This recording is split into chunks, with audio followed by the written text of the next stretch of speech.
સુરતમાં 1 કરોડની છેતરપિંડીના કેસમાં વોન્ટેડ નેમસ ઠક્કરની ઈચ્છાપુર પોલીસે ધરપકડ કરી જેલના સળિયા પાછળ ધકેલ્યો છે. આરોપીએ મોરબીથી કાગળનો માલ જથ્થામાં મંગાવી અન્ય જગ્યાએ વેચી છેતરપિંડી કરી હતી. સુરત શહેરમાં અવારનવાર છેતરપિંડીની ફરિયાદ પોલીસ ચોપડે નોંધાતી હોય છે. ભેજાબાજ અવનવી તકનીક અજમાવી સામાન્ય લોકોને શિકાર કરતા હોવાના કિસ્સા સતત વધારો થઈ રહ્યો છે. ત્યાં મોરબીથી કાગળનો માલ જથ્થામાં મંગાવી અન્ય જગ્યાએ વેચી છેતરપિંડી કરી હોવાની ફરિયાદ ઈચ્છાપુર પોલીસ મથકે નોંધાઈ હતી. જે ઘટનામાં પોલીસે તપાસનો દોર શરૂ કર્યો. 1 કરોડથી વધુની છેતરપિંડી હોવાથી પોલીસે ટેકનિકલ સોર્સ અને ખાનગી બાતમીદારને કામે લગાડી આરોપીને પકડવામાં સફળતા મળી હતી.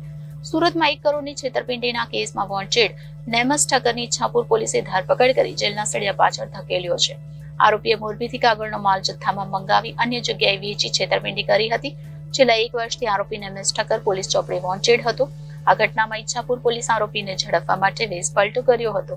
પોલીસની સ્વિગી ડિલિવરી મેન બની આરોપીને મહારાષ્ટ્ર પુણેથી ઝડપી લાવી હતી. Reporter Hitesh Prajapati, Janadesh news, Surat.